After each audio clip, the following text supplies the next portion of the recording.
Hand me the phones. Everybody. Hey, Aspen. Hey, sorry, I was trying to get situated, but No, no, you're yeah, good. You're good. Thank you. So yeah, you excited? I am excited. I'm very excited. Yeah. Because the first time I was like, oh, I was like, this one I can make it. And then I was like, oh crap, I was like, we're in different time zones. So I had hopped in like right at the ending of it. Yeah. So I mean, I'm pretty excited. Nice, nice, nice. So we're actually starting a PPC campaign with Talia and Malachi. I don't think he's here. No. Um, but it's gonna jump off and it's gonna be completely different from what everybody else is doing from going outbound. It's gonna be inbound, right? So people reaching out to us instead. And so that's what I've been doing for a few months now, maybe like half a year or so. It's been going pretty well. The consistency's there, that's for sure. So I'm going to show these guys, how it's all done. Um, we've already basically started everything up. And we're just waiting on approval. Ads, everything is already set up. It's all ran through. So CRM's already set up as well. Now we're just waiting Cool. on everything to be approved, ads to actually just launch, and leads to start coming in, and these guys start, closing these deals out. It's going to be a nurture process for at least like, 7 to 8 contacts and calls going back and forth before something goes under contract. But I think they're going to be pretty freaking excited to just see like what kind of like lead flow actually comes through that and the Yep. motivated ones. Well, I think that's exciting. That's really cool. As even me, I went from like cold calling all these people myself, and it went through like at least like 1 year full blown cold calling myself, and then it went to me hiring people to cold call for me, and then it led to me having like a whole team of people cold calling for me, and together we were like cold calling anywhere between 3 to 6 thousand leads a day, um, That's and then insane. started going sideways as we started getting caught, you know. So a bunch of the campaigns getting banned, phone numbers getting banned. It was just craziness. So this is more scalable. You're not really going against the law because these people are signing up to receive your phone calls, your text messages, and they're reaching out to you instead. So Yeah, no, people are serious about the being on do not call list. yeah. Have you guys heard of litigators? So Mm-mm. these are No. that legit prey on people that cold call, cold text, cold email, and they will legit like throw up lawsuits and come after you and come after your assets and come after you just to like make a living. That's like literally what they do for a living. So yeah, those people are pretty cruel, and if you do enough of cold call, enough of cold text, you're bound to run into some of those people. I mean, if you do it for 1 or 2 years, you might luck out and never ever deal with anybody, especially if you scrub for litigators. I've never like actually dealt with that and like with the scrubbing process and stuff. I've never done it, so I don't know like what goes on into it. But I know like even Talia, like launch control, they scrub litigators with their leads, right? Uh, Okay. so there's stuff like that that can help out, but it's like a gamble. You know what I mean? You never know when you might run into one of those people, or someone might get really really mad from receiving all your phone calls, and they find out like what company you're calling from and all, and end up actually like you know going against like court and lawsuits with an attorney to go up against you. So things can always happen. But at least with this, it's 100%, and it's like you're getting their permission and they're reaching out. So there's no actual like reason that they would actually be. So also, all these people are going to be highly motivated, right? So like to begin with, they're going to be highly motivated. So when they're coming to you, it's going to be completely different conversations. Back level is going to be completely different, and you're going to be a professional in your field when you're reaching out to them. Right back to them to call them, or if you're picking up one of their phone calls. So, but Aspen, tell me, what do you have going on right now for what you're doing for real? So I just so well as in just for getting lists for cold calling. Yeah. I'm not gonna lie, I've been kind of slacking. I had a sick baby and then she got over being sick and then we just recently moved like 3 weeks ago and then we go around her cousins who had the stomach bug. So then she just got sick again. So it's been an interesting and busy past 3 weeks. But so I live in a little town, but I got a hold of the city hall people, Yeah. um, which is the city, which I don't know how familiar you are with Oklahoma, Okay. I'm not too but sure at all.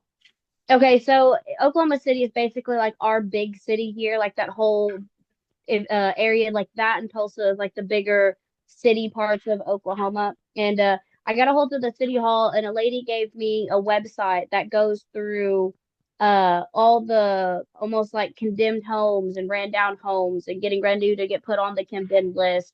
The website where I can go and print out all the people and their names and all that stuff. So, and then I reached out to the other city that's nearby me, which is not really a city, it's just bigger than where I live, which is Ardmore, and they also have their list where she gave me all the information for their website for me to go and do that. I haven't contacted anyone from these lists yet, but I do have lists from both cities that I'm hoping now that things have calmed down and I've officially like moved into my house, I can start being more focused. No, that's awesome. That's awesome. How's your daughter feeling now? She's doing better. She's definitely doing better. It sucked because she was doing good. You know, she had got over we had like strep and flu at the same time, Yeah. like the couple weeks back, and then she was good. Like I said, we went on her cousins, but they had just got over their sickness. So I was like, okay, you know, it's not that big a deal. But I guess from her being sick, her immune system, you know, wasn't good. So then she just recently got the stomach bug, but she doesn't have a fever. She just hasn't been really hungry and just you know has had a stomach ache. So Yeah. not that bad, but still not fun. I feel bad for her. I just went through the same thing. Like legit, maybe I don't know, like 2 days ago, I was just getting over it. So I was like going through it. So I get it. Um, so also I wanted to tell you, like, since you are reaching out to the city, see if they have any city-owned property, you know? We own properties. Yes. So there are going to be any properties basically that the city has condemned or just took back because maybe sometimes people are delinquent on their taxes, right? And with enough time, the city can foreclose on them, right, and take those properties back if they don't pay them back. They're gonna do like either tax deed sales or if you're a tax lien or a deed state, it depends. Like we're a tax lien state, New Jersey. I'm not sure about Oklahoma, but it's only a Google search away. You can find out. um, once the tax liens are up, these people can go ahead and foreclose on them, or if the city's basically taking them back, it's going to be the city's property. They could be the city's liens on them, and then third party liens. However, you just got to basically go to the city and say, hey, if you guys have any city owned properties, my investors and I were actually open to purchasing them and redeveloping the city.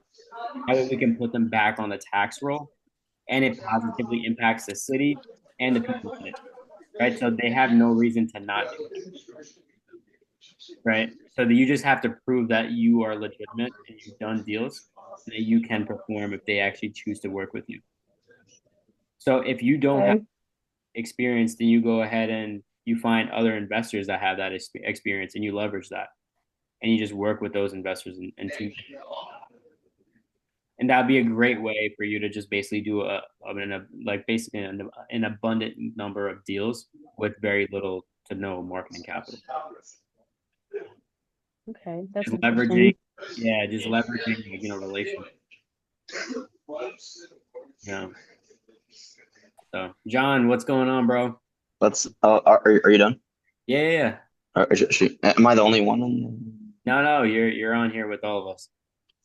Yeah. Sorry. It's. I know it was 3 weeks ago that I joined, but I don't have like a regular schedule. It's every day is somewhat different, Yeah. but getting to the point. Sorry. I have my noise cancellation. My laptop is at Best Buy. I had some little accidental water damage, so I don't have I always prepare with my headphones. So Anyways, my situation is that I don't want to build a team or anything, but I just want to do for my clothes for myself because um even in my own like whether even in a job or business, I work better with like knowing what I have to do versus with people that I don't want to work with if I don't have to work with them, if you get what I mean. Like even all my jobs I've had, Yeah. just like kind of drudgery that, but I have a lot of time and it's like, or I have more time than the average person. So it's like, um, I can hammer the phone like no problem, but it's like, I don't know how to conductly step by step, like pull the, so I've been on prop stream before, but Okay. actually how, because the thing is, I moved to Tampa. I don't know if you remember, but Yeah, of course. I see these like a couple of these like here like obviously with the whole Trump thing, but not trying to be political. I'm just saying like slowly by slowly. Like here is more like Jacksonville, or I remember where I was from. That it's more for military base, but here is more for like there's a lot of it's not really a lot of people that are selling it as quickly, but um, I'm trying to get to the point where it's like I see these dilapidated houses, and I'm not even sure. Is it? Do you know by law that? 'Cause I see their mail. Like there's a mailbox, and there was one property I came across because I don't have a car. I live like I'm in New York. Yeah. Every day I don't know if you could tell, but like I'm always on my phone, and I don't know if so it's like I get even on the street I can even call, but it's just the fact of I don't want to conduct it wrongly because I don't have any like people that I'm working with. If that, I mean, I know some cash buyers I can call, but mostly my connections were based in Jacksonville, and they really just try to stay in Jacksonville. But I can still reach out to people that I know. But I'm just saying if I find a motivated seller, like so I'm in Hillsborough County, so like what like I'm trying to target like Obey. So what would I have to do? Like what would I go to the county and set? Like I'm saying step by step to understand the process of it. Yeah. Is So that as far as probate leads go, you can reach out to probate attorneys, right? You can reach out to all their realtors in the area as well that might be, experienced with dealing with tired landlords that might have been going through something in that kind of case scenario where someone has passed away, they need to go through probate and they're liquidating an entire portfolio or something. That's where you need to nurture your relationships. And as far as lists go, whole lists as far as probate anywhere. You can even go on PropStream, for example, right? so I have prop sheet, so it's good to keep it. Yeah, you It's, should it's, keep. it's, it's good to keep like an active subscription that they have. Yeah, I think so. I mean, I've made It's where it's worthwhile. Because, some people say Deal Machine is not good, but prop sheet is like the one that you should have. they're all the same. It doesn't matter which one you. That doesn't matter. It's like wearing Nike or Adidas, and then people All argue right. back and forth like which one's better. Like they both get the job done.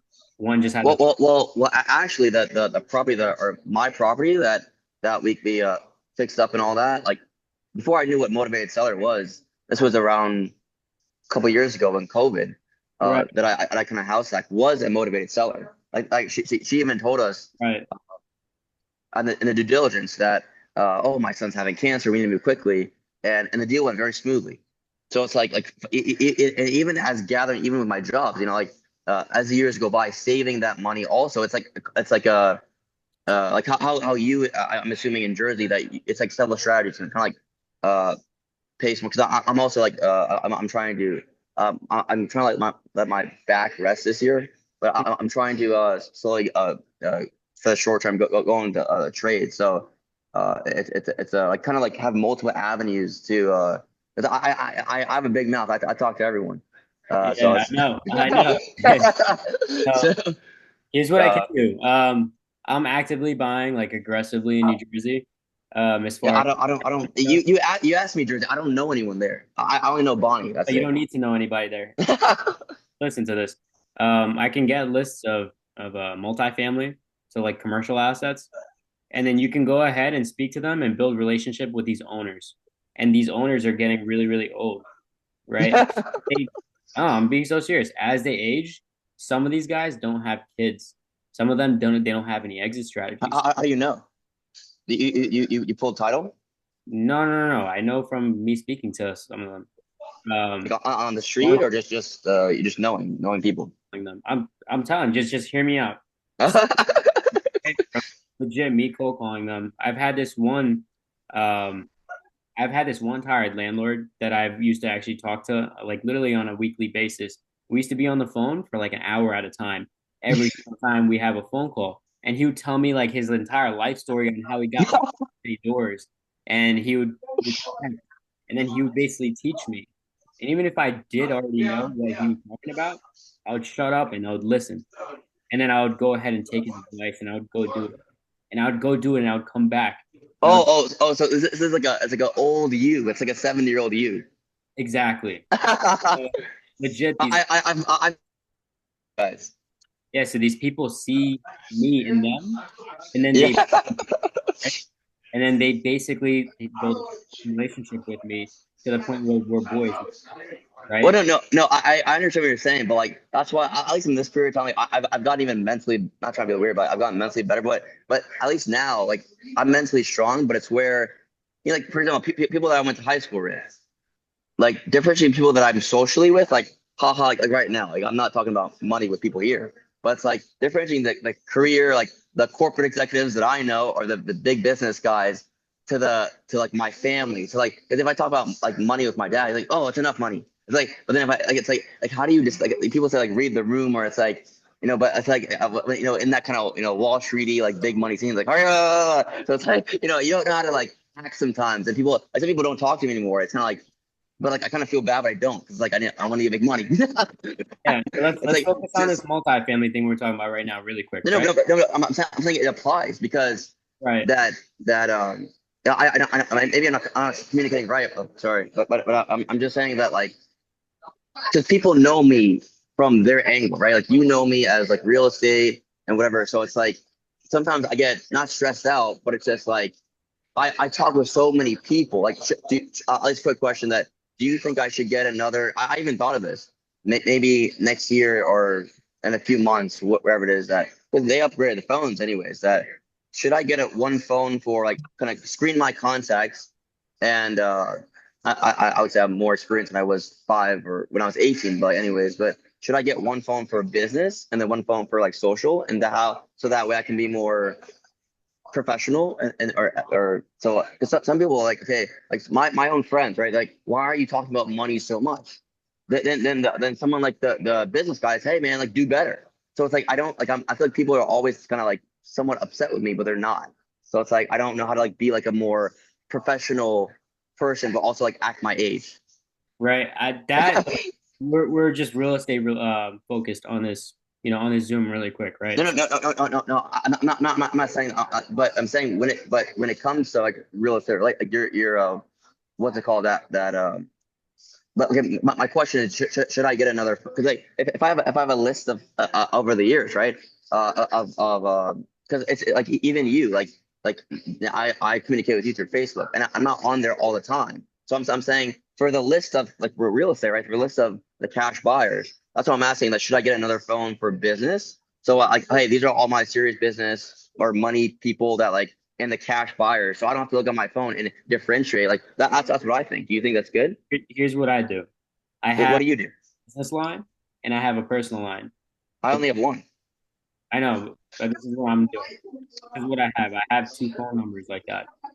Anybody that is, being managed by me as far as my team goes, my tenants go, anything that I have business relationships with, my lenders, right, my agents, my team, right, they're all my business line, and then only things for my personal needs are on my personal phone. Anything that I advertise with is also on my business line. Is it different really? No, really. Same thing.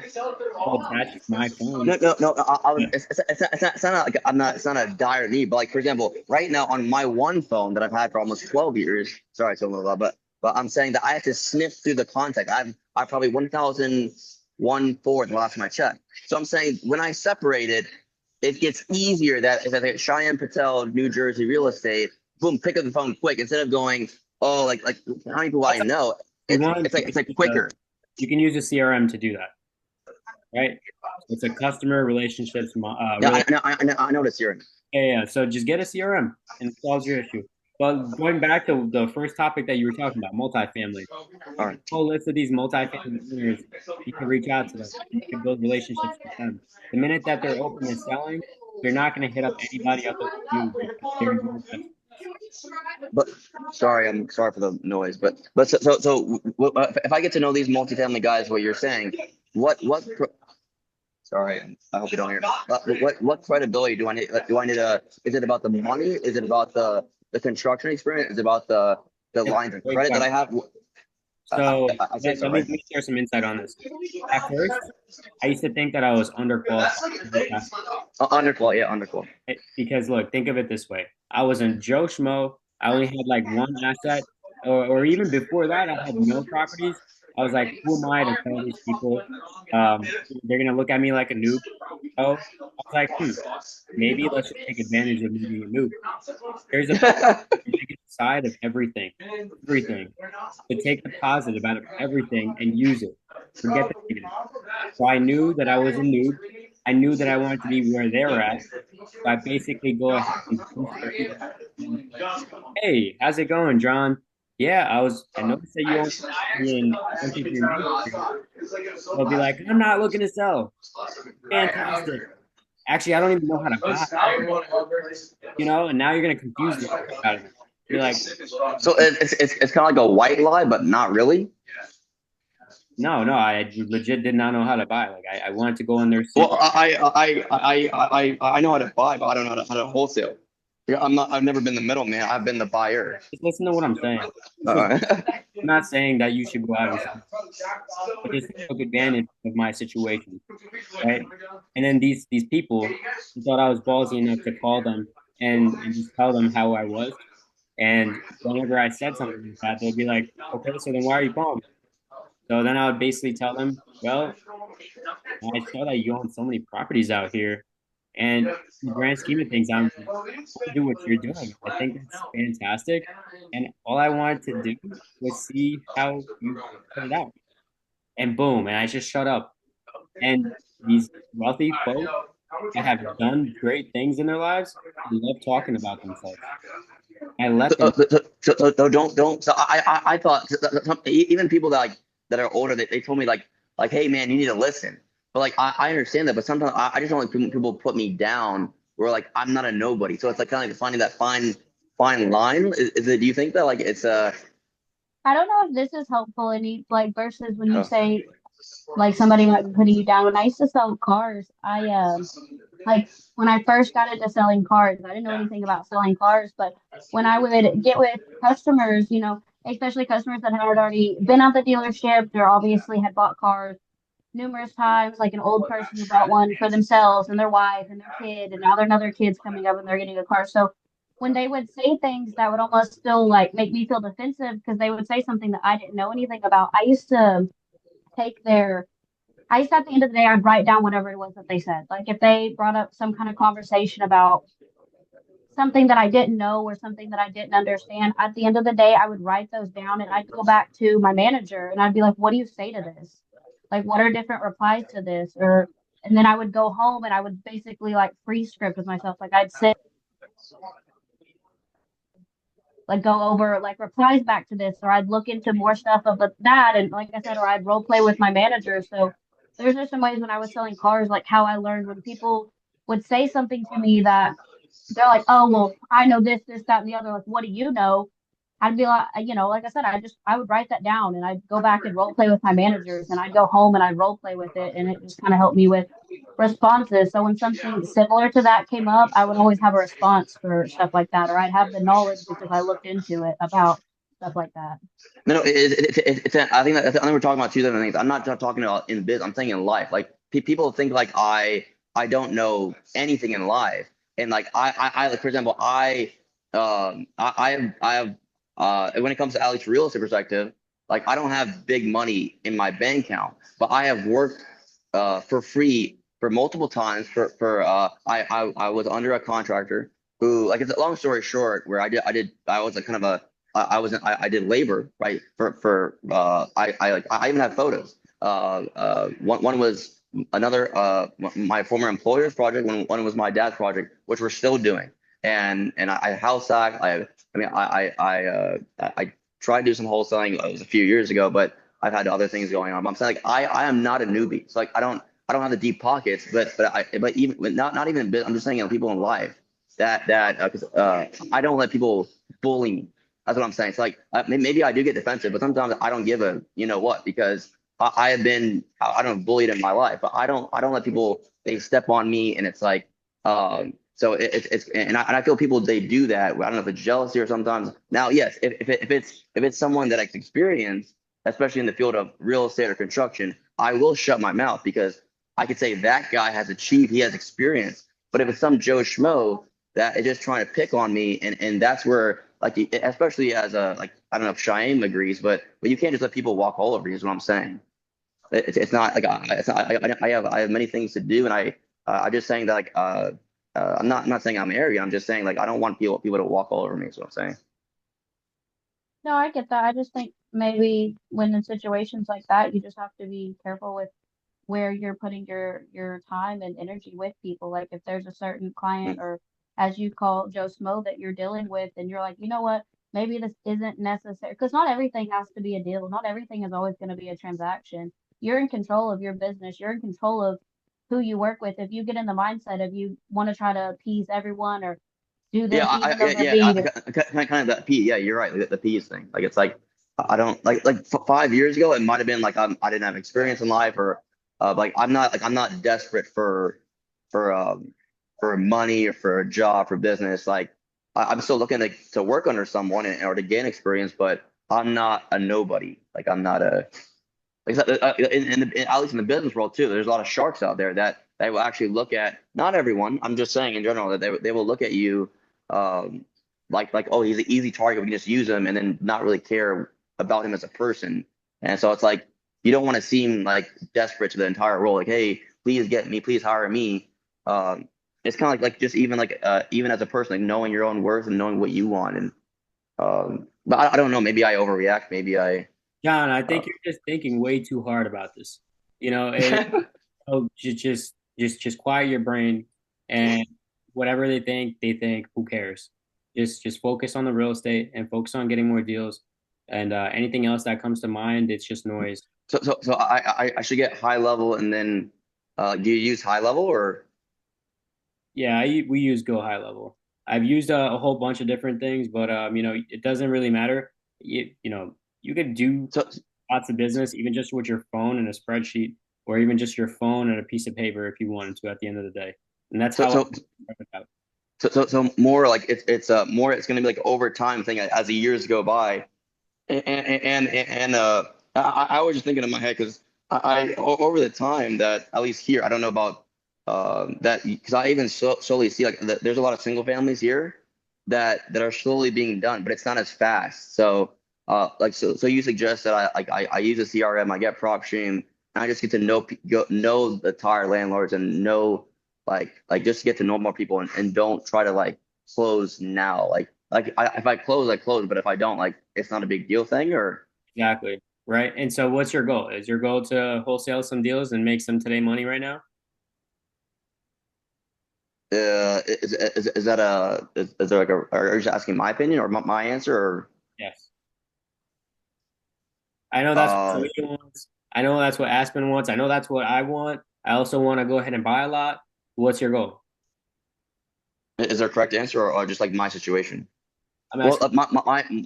my situation is that if I come across a deal, because again, like, I'm a big mouth here, and I'm all, like, I'm basically kind of, what they say, drive for dollars. I'm like, walk for dollars. So I'm in, like, I kind of even kind of like memorize some of So the streets here. So it's like, if I see a deal, and the seller is selling, then to capitalize on it. That's my situation.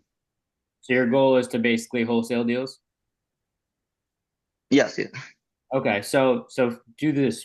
I could give you a list of some multifamily owners and build genuine relationships with them.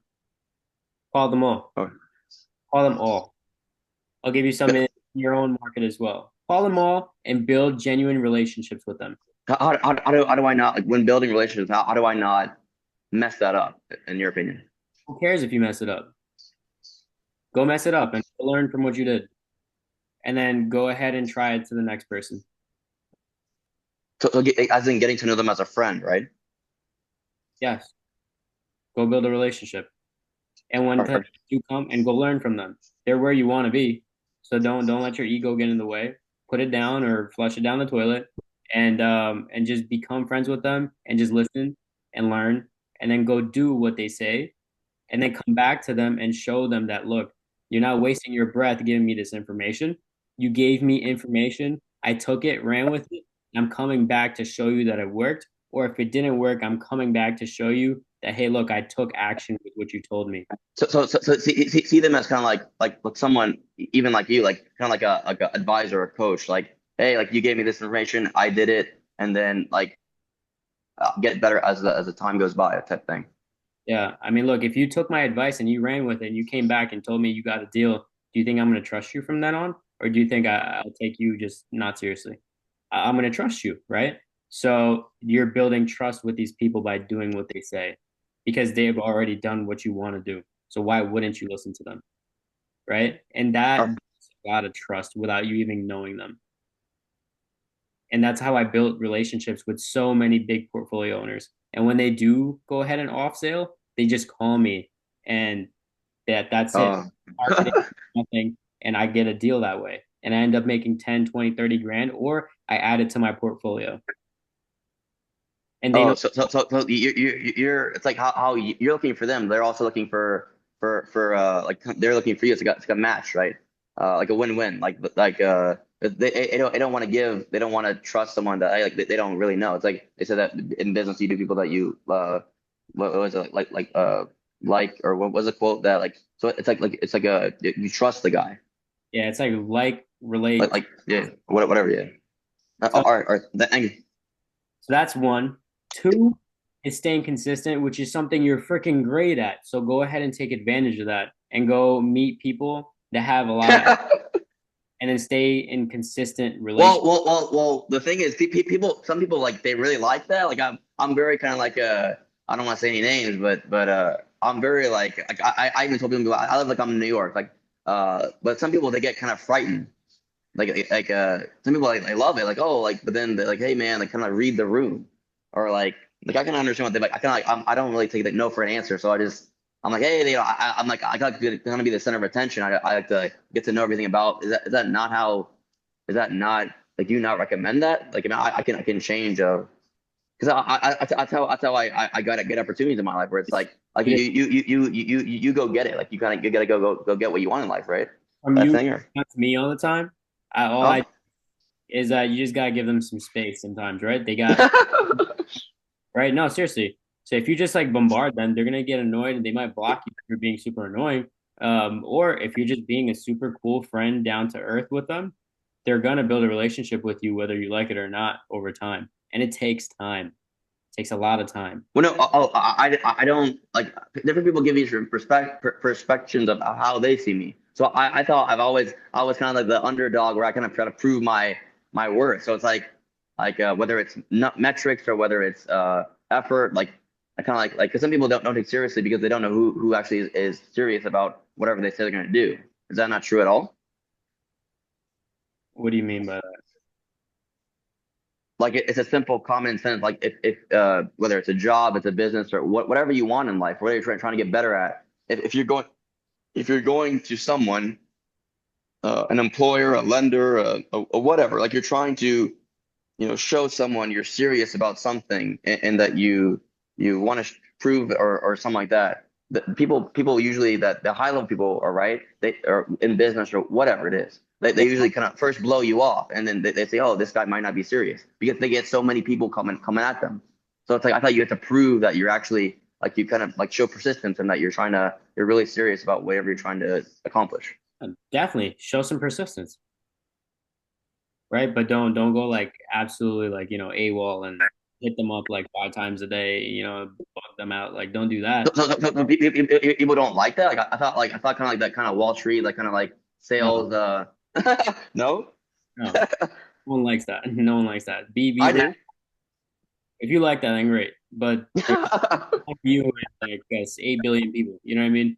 So Just Well, I don't know. I think I know I'm coming across so many people. I don't know how people live. I mean, maybe I don't know if I'm a bug or if I'm annoying or whatever. But like, I'm always on my phone. it won't matter. Look, so just That doesn't matter. Or reach out to a bunch of people, do your thing, fail, and whenever you fail, learn from it, and then don't just go out there and don't do whatever you did wrong the next time, and constantly do that, and you will get better repeatedly, right? So just do that, or and I'll get you a list of these people, and we can call them together. If that's something that you're open to doing.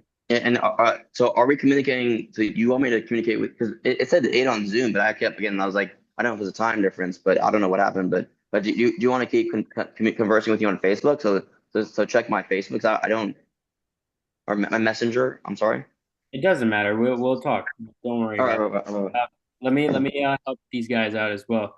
Aspen, what else? So what else what are you confused with? And what's really being like the roadblock other than just like, you allocating time towards it? That honestly really is the only thing. And I hate to say that like that is such a major thing.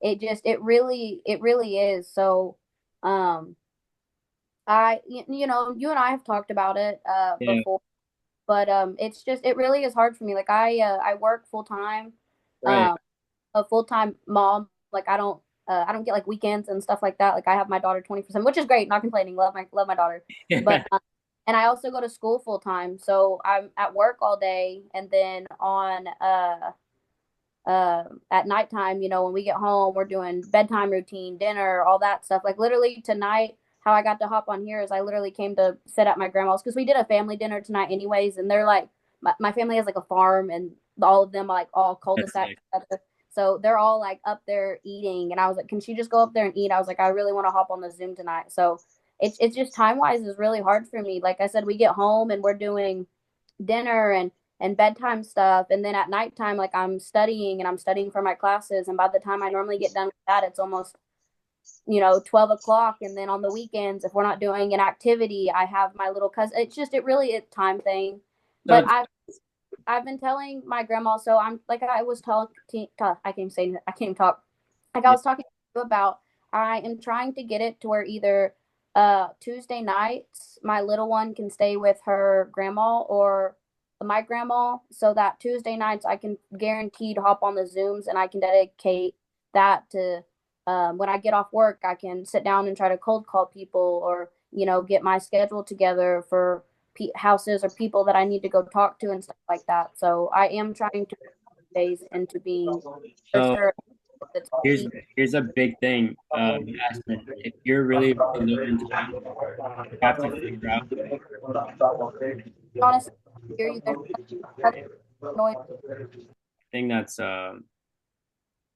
okay, there it is. So think of it this way.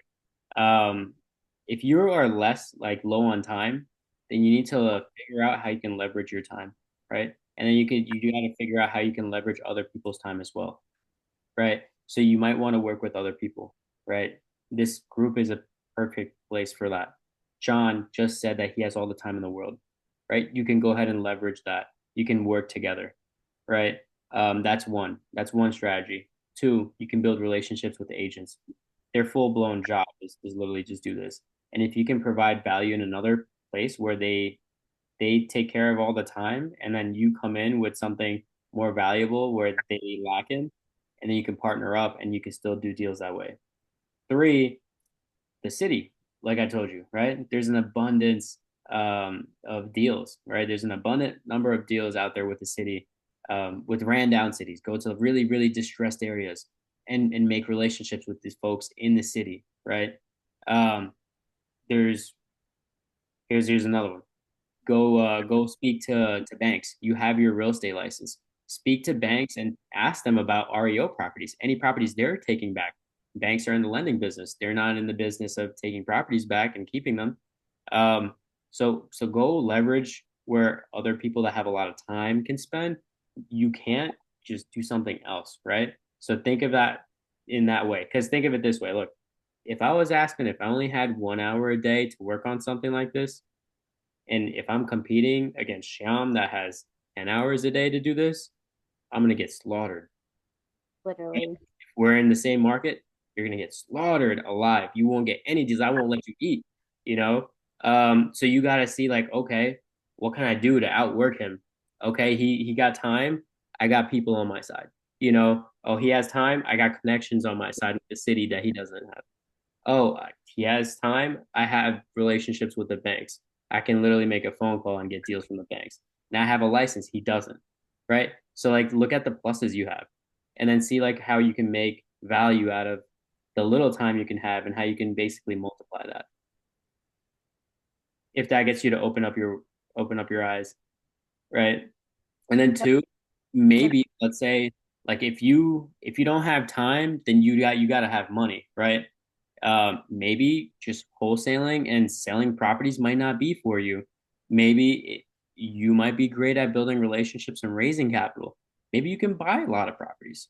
There's not only one way to skin this cat here. You got to look at your life, your situation, and see where this real estate industry can best fit your life, right? Whatever worked for me might not work for you, but see what you do have in your life and where you can multiply, right?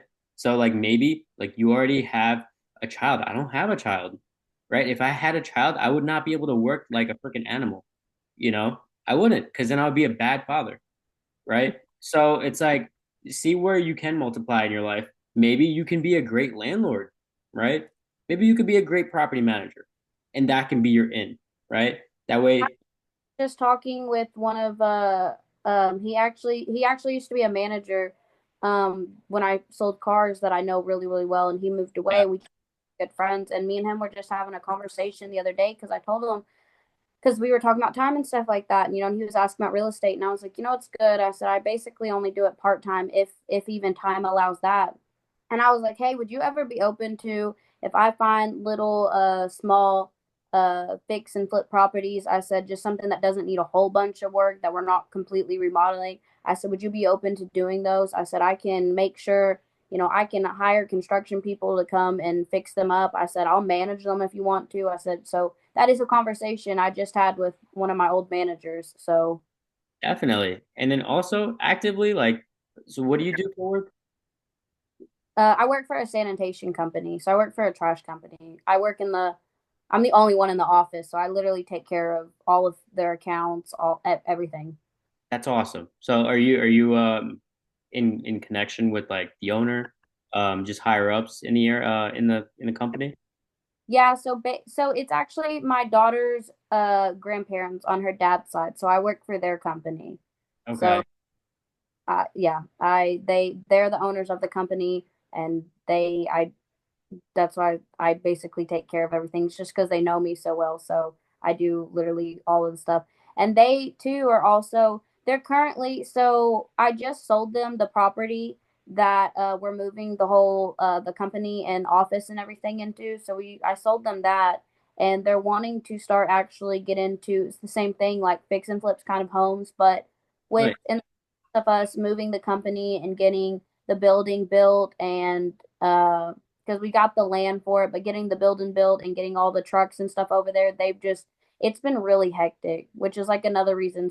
So like when I tell you time, like Yeah. it's starting to kind of slow down ish now with the company, but like in the past 3 months, we were doing end of the year stuff, trying to get all the back and forth city stuff taken care of because there was an issue with like one of the utility things, so we couldn't move forward on anything until that was taken care of. And then on top of just normal end of the year company stuff, it's just been insane. And then we switched to a new program, which has been super helpful now, but getting all the customers and all the accounts over to the new program. Like I was constantly taking work home. So on top of it, as soon as we got home, like as soon as she would go to bed, I would literally be working. And then as soon as I got that done, I would be doing homework. Like it's been really hectic. But like I said, it's starting to slow down now. But now we're actually trying to get contractors and everything over to this building to start building on the building to get everything switched over. So hopefully within the next 6 months, it'll be rolling and functional and stuff like that. And that's like, again, you and I had talked about, they're wanting to sell their company if they can get everything moved over, which is the whole purpose of this buy for this. They're wanting to sell the company. Yeah. So that was my big thing. I was like, well, finally when they sell the company, like I can finally just focus on real estate. It's been harder because I love my job, and obviously I love them because it's my daughter's family. They're basically my family. Like I would never just leave them high and dry because they wouldn't have anyone else to do, what I do for the company. So, You don't need to. So here's where I'm gonna go at this. Talia, you might want to pay attention to this too, help you out too, because like you never know. So do you know what they do with their money? They have a business, and they definitely make a lot of money. What do they do with their savings? right now, I mean, I don't know their full financial standpoint, but right now, they are getting ready to buy two new towns. So they're getting ready to contract two new towns right now. So we're getting ready to buy. Well, we're hoping that we don't have to buy a bunch of carts and stuff because the waste management company that took over these or had these towns are moving out. So we're hoping um, going back and forth from that. They're probably just gonna leave all of their carts and stuff. So we're basically just gonna come and take over all those carts, so we won't have to go buy a bunch of that stuff. But we'll still have to have extra, people who sign up the outer city parts of those because they're gonna back out of the whole area. If people, if we open the ranges for that. So right now they're working on trying to close two contracts for these two cities coming up. I see. Okay. Well, most of the entrepreneurs, they have a lot of cash. Um, They find do out very what well they do with what happened. I said they do very well for themselves. Exactly. So I'm telling you, most entrepreneurs, they do have cash. Find out what they do with their spare cash. Ask them, start conversations with everyone, not just them, but everyone that you get in touch with. If you go to a grocery store, there's people in front of you, even the cashier, you make conversations and you let the whole world know what you do. You're a real estate investor. You are looking for opportunities every single day and you buy real estate and you let them know that, you open up conversation after that first initial conversation. You ask them, hey, what do you do with your savings? I'm sure you've probably worked here for how long? Like 10 years. Okay. So I'm sure you probably had a decent amount of savings and you start asking them about like what they do with their savings, what kind of investments they have, what kind of returns they get. That way, you're collecting data on what these people do with their money, what kind of money that their money is making, and what their exit plan is to retire. And you can help all these people retire so much more faster.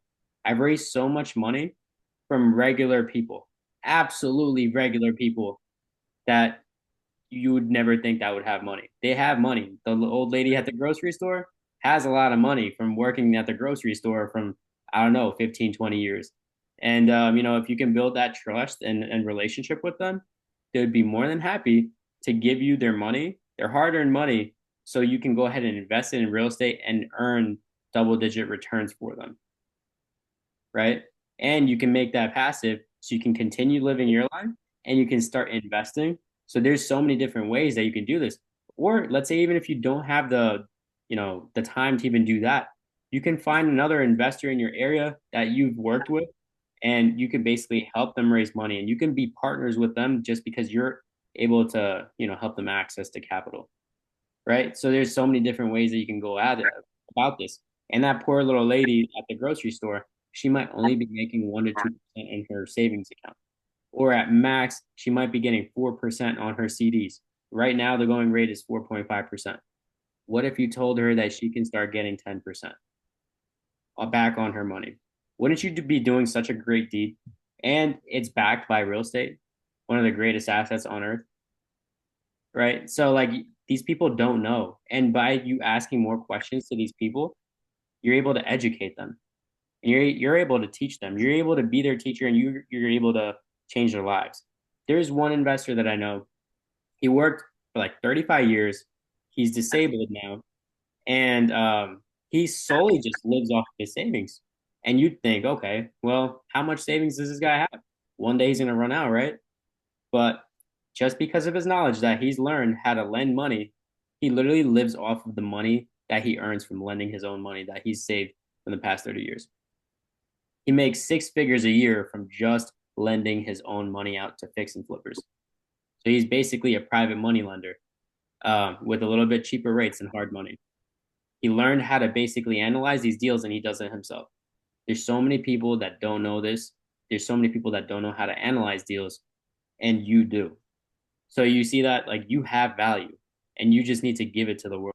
And you need to find these people.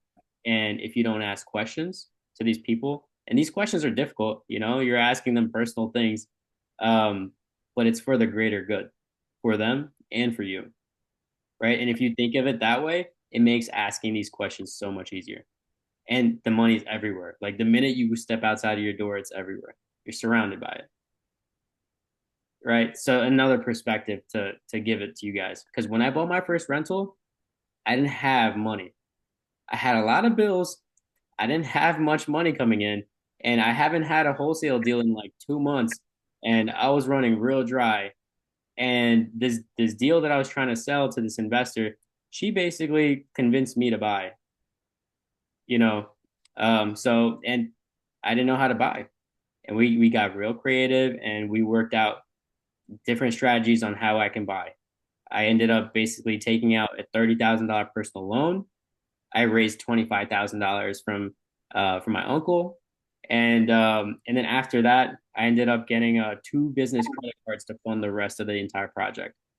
And then I got my second deal, and the same investor told me not to sell it, and she told me to basically go ahead and take it on myself.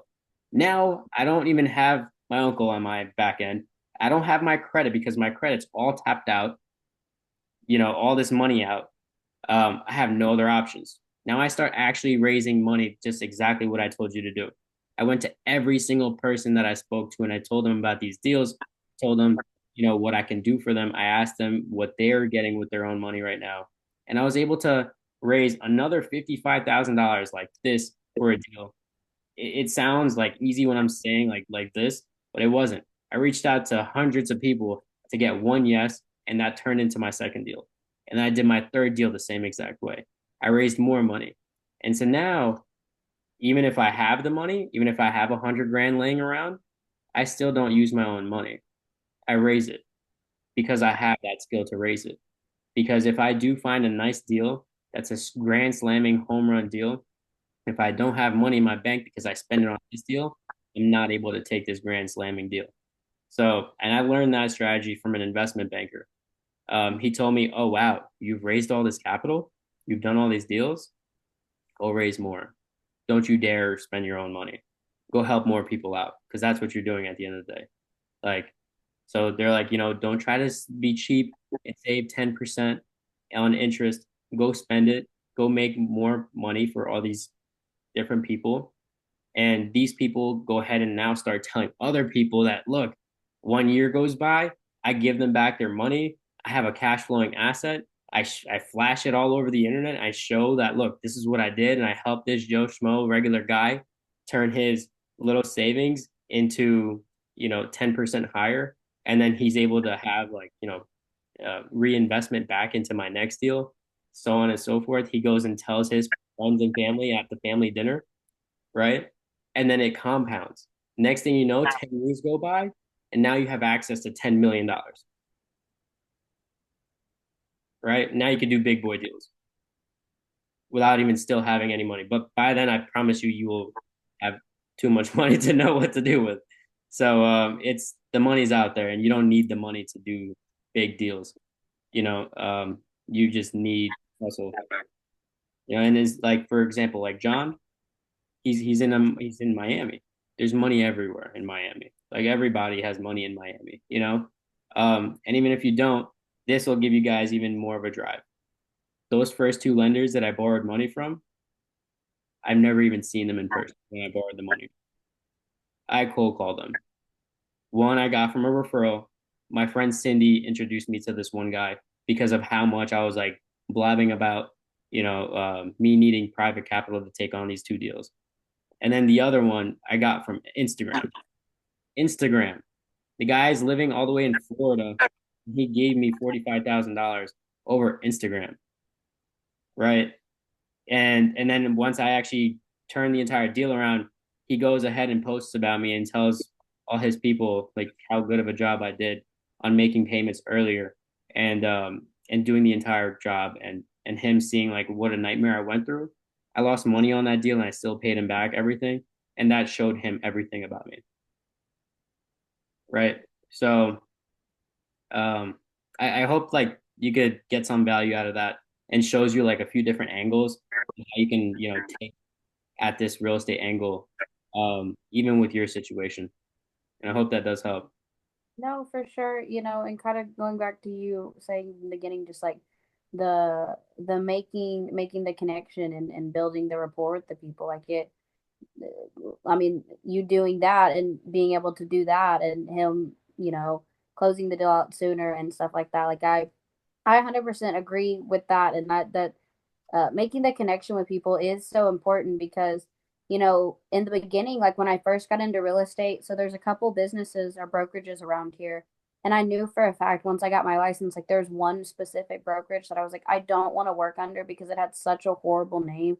And I was like, I'm brand new into it. I don't even care if I don't even do deals like that. Like, I don't want that to be anything, with that. And just from being in the real estate, like being under working at different brokerages, like I still have such good relationships with people that when I get to a deal that's hard for me, or if it's something that's new to me, I can still call these people and ask them questions and have them work with me or have them help me just because I've worked with them in the past and I've never burned a bridge, that they're like, you know what, I'll help you through this, or hey, I'll do this. Or people will call me and they're like, hey, because I've done business with them before and it was easy to work with, they've referred people to me. Yeah. So I definitely think the connection and just having a conversation, like you were saying, just talking to people, like it is awkward sometimes. It is. The other guy that was talking, when Yeah. it's like, well, where is the line? When you're asking people questions, that is sometimes a hard thing to Yes. to hit and miss, because if you start asking too many questions, people really do feel like they're like they're just trying to sell things. So it's something that comes and goes. Like you just learn from having different conversations and different approaches with people. But at the end of the day, like because I used to get so anxious over stuff like that, because I used to be like that. I'm like, in the beginning, I was like, everything needs to be a deal. Like I want to sell this person, I want to sell this person, I want to sell this person. And then, like I was saying earlier, like it just got to the point where I was like, you know what? I pick and choose my business. I pick, like all I need to do is have a conversation with somebody, because in the first 10 minutes of having a conversation with someone, I can either tell we would work really great together or we're not going to work great together. Exactly. Or this person is motivated and they really need to get something done, or they're just someone I should probably follow up with every so often. Yeah, and also getting to see if, how open-minded they really are. Because like I just told you, how many people did I have to speak to get just one yes for the private capital? And then Yeah. prior to that, how many people did I have to cold call to just get that first deal, right? Like in the first place, that deal to even take on the private capital. So like the whole journey was a challenge. And then taking on the entire project, that was a whole journey on its own. Like getting burned so many times, losing money because people just like, ran off with my money, or like all different kinds of stuff, where I hired somebody off the street and now they just like go ghost, like they stole material, and like just the list goes on and on. Being But a number draining sometimes too. Like I know for sure it's a numbers game, but it definitely can be like discouraging sometimes, because like same thing with showing houses. Like I go to all these people, and there's been times where I've worked with people that, were like, there was one, thankfully I did sell these people, but there was one client who we were looking at homes. Like I told them the areas that I worked in, and they started, sending me all these different houses. And I was like, you know what? And it was funny because I just told my friend, I was like, anything doing real estate, I'm just going to take it on. I was like, I'm not going to, whatever this or try to this. I said, if someone comes up to me, like, I'm just going to do it. And these were sending me like one of the houses was like an hour and a half apart. Like I kid you not, we drove all over Oklahoma that's to do things. Like, but I've done stuff like that with other people, and it don't even turn out anything. And I'm talking, I spend my own gas, I spend my own time, I take off work to do all these things, and it does get hard sometimes. But there's like a book, I think it's called it's a what's it called?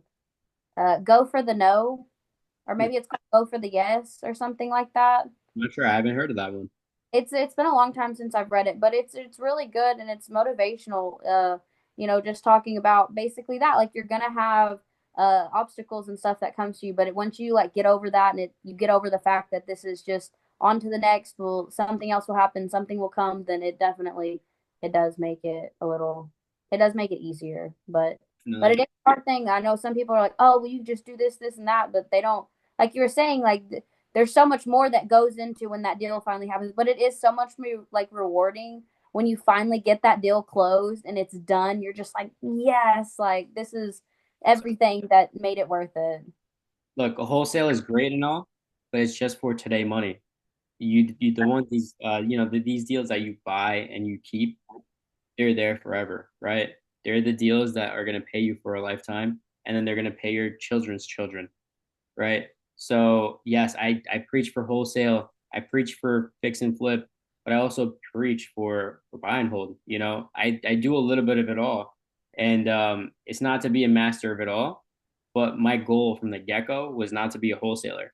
My goal from the get-go was to be a business owner that owns a lot of real estate, and I couldn't do that at times without wholesale because I took a lot of losses, even buying these properties and stuff. Without wholesale, I would have went under like 10 million times, you know? So anytime that like I really needed the money, wholesale was always there for me to actually get that money, and afloat myself through all those losses, See, right? essentially, kind of where my goal is at. Like, don't get me wrong, I love working with people and I love real estate. And I don't know, I haven't really done a bunch of wholesaling, but that is my end goal too. Like, I want to do the generational wealth. Like, I want something I can pass down to my daughter. Like a legacy to build. That is my at the end of all of this, getting into wholesaling and doing all of this, is that's that. I want to have real estate under my name. I want to have properties. I want to have my own properties and just essentially, like, I like having teams. Like, even going back to selling cars, like when we would have new people, I loved training the new people. I loved sitting with new people. Like, I genuinely enjoy community. Like, I like people. I like the community. I like to be able to have the growth and see other people grow, because it's cool. Like, I really do believe in the thing. If I eat, we all eat. If 100%. I eat, like, I don't know. So, but same. That is essentially what I want to do. Is I want to be able to have real estate and have and grow up my own portfolio. Hmm. Yeah, no, definitely. So first things first, um, it's getting to the time where it's like we're going over. So I just want to give like little key tips on like what everybody should do until the next call. Aspen, I want you to speak to as many people as you can and see if you can possibly raise money and or even just raise connections to see where that even leads to later down in the life, right? And see how you can provide these people value and then look for value in them afterwards, right? And see like what you can possibly do with the spare time that you do have. So those two things: speak to more people and go ahead and see what you can do with your spare time with the different options I gave you. And if you can go ahead and even think of different options, then great. Don't just be limited to the options I gave you. And then John, call more people, speak to more people, and build relationships, right? Especially with those people that have like giant portfolios. And since you have a lot of time, hammer those lists and go crazy. Go crazy. Go outwork somebody and just absolutely just be a freaking, I don't know, menace to society. Don't care about what other people think about you. Just do you, and then just respect the people that care about you at the end of the day, right? Everyone else that hates, who cares? It doesn't matter.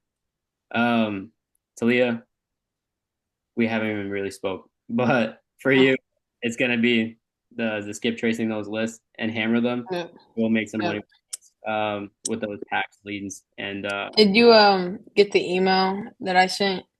I sent you I skip traced that email or the list you were talking about.